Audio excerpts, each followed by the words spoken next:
All right, Nick, let's talk about the Houston Texans. Suffered a kind of difficult defeat by the New York Jets this past weekend, and injury to quarterback CJ Stroud suffered a concussion in the game. Has people a little bit down, but I think there is a positive spin to all this, a good way that we can look at it as far as this coaching staff, D'Amico Ryan and his staff, are really taking things seriously and they are thinking long term, not short term, when it comes to the health of CJ Stroud and the strength of this organization. Let's get into the article and we can talk about the particulars on the other side. This, of course, is from over on NBC Sports. It says Texans coach D'Amico Ryans confirmed Monday that rookie quarterback CJ Stroud is in concussion protocol after the hit from Quentin Williams. CJ is still in the concussion protocol, Ryan said via video for the team this week. He says, we'll see as we go throughout the week. We'll see how he progresses, Ryan said.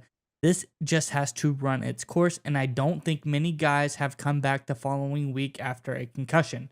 At the end of the day, no matter position, no matter who the guy is, you have to make sure your guys are healthy and we're protecting guys and they're right when it comes to the head injuries.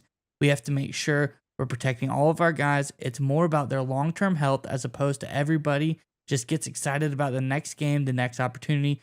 We care about these guys as men off the field and make sure their health is the utmost important to us. So, Nick, I think that's really great for D'Amico Ryan to come out and say, and a lot of people be like, well, no-brainer. Of course, head coach is going to see that. But if he says it and if he means it, I think this is really important because the obvious example on the table is Tua Tagovailoa, the injury that he sustained with the concussion and the repeated concussion, and just all of the potential that there was with that. Everybody thought, could his career be over? Is there potentially a point where he could not return? But Tua took his health seriously. The coaching staff took his health seriously. He did a lot of prevention in offseason, things like that. He looks like a different quarterback. He looks like a quarterback that is very healthy now. He's taken all the steps. And this is a team and head coach in D'Amico Ryans who look like they are very serious about keeping CJ Stroud healthy because they understand the importance of him going forward. His health is of the utmost importance, and it's refreshing to hear a coach say that. And with a guy like D'Amico Ryans, I feel like he actually means it. I'm curious what your thoughts are on this whole situation. But before we get to you, Nick, I want to ask the Texans fans in the comments below whether Stroud is or isn't there is going to be a big factor in this. But Texas fans, let us know in the comments below. I think you still have a very strong team. What do you think the final score this coming weekend versus the Tennessee Titans will be? Let us know in the comment section below. But Nick, what are your thoughts on the decisions on Stroud and just D'Amico Ryan's words as a whole?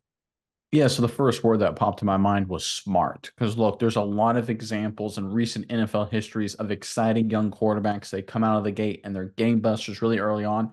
They get a little beat up, and then their head coach or position coach, whoever, rushes them back on the field, and their career gets shortened due to injuries. I think the most famous example is RG3 with the Washington Redskins at the time. He was dominating, very similar to CJ Stroud was right now, leading Washington to the playoffs. He hurts his knee. They rush him back in time for the wild card game. He re-hurts his knee again. He never was the same player. A promising career cut short.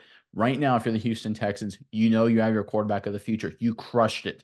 CJ Stroud looks spectacular. Every other quarterback in that class doesn't yet, right? CJ Stroud looks like one of the all-time greats potentially of any rookie season. Statistically, he's right up there with guys like Herbert and Peyton Manning for best rookie seasons of all time, and he continues to demonstrate his leadership. You do not want to risk a long-term injury. And another example in your division, of course, is Andrew Luck with the Indianapolis Colts, who was repeatedly beat up. He fought through a bunch of injuries. They had a few short years, the Colts did, but of course, his career got cut short as well. He was tired of taking the beating. Showing that you're a quarterback centrist mindset as a coaching staff is the recipe for long-term success. Because right now, you got it perfect if you're Houston Texans. Look, things look good 2023. You're in the playoff hunt. But let's be honest here. The best position to be in for any franchise is to have a stellar young quarterback on the rookie deal. And right now you've got it. Whatever happens the rest of the season, 2024, you're going to be in an awesome position. 2025, awesome position. 2026, awesome position. 2027, awesome position. You're literally set up for the next 3, 4, 5 years because you got the Stroud pick right. You've got a lot of great young players around him as well. And you're going to have a lot of salary cap to upgrade the roster around him. You are set up perfectly for the future. Don't risk it by rushing him back. I think it's smart by DeMeco Ryans coming out and saying, hey, listen, odds are we're probably not going to play him next week. We'll see. We're going to go through the protocol. But I think it's a great move by this coaching staff by taking it smart, like you said, taking it seriously and not risking long-term issues. And we even look this season as far as quarterbacks who are trying to play through an injury, have disastrous results. You look at Joe Burrow, had the wrist injury come to the game. People question it after the fact because it kind of kept it under wraps, hit it a little bit, wasn't worth it, ends up going out for the season there as well. But I think that is the key here is when DeMeco Ryans comes out and says, hey, we're not expecting Stroud to play next week. They're taking all of the pressure off of a guy like Stroud to be like, he's a young guy, he's a competitor, rookie season, he's gonna want to come back as fast as possible. But Ryan's saying, hey, I don't think he's gonna be back next week. I don't foresee that happening. So that takes a lot of pressure off the plate of a young player like Stroud.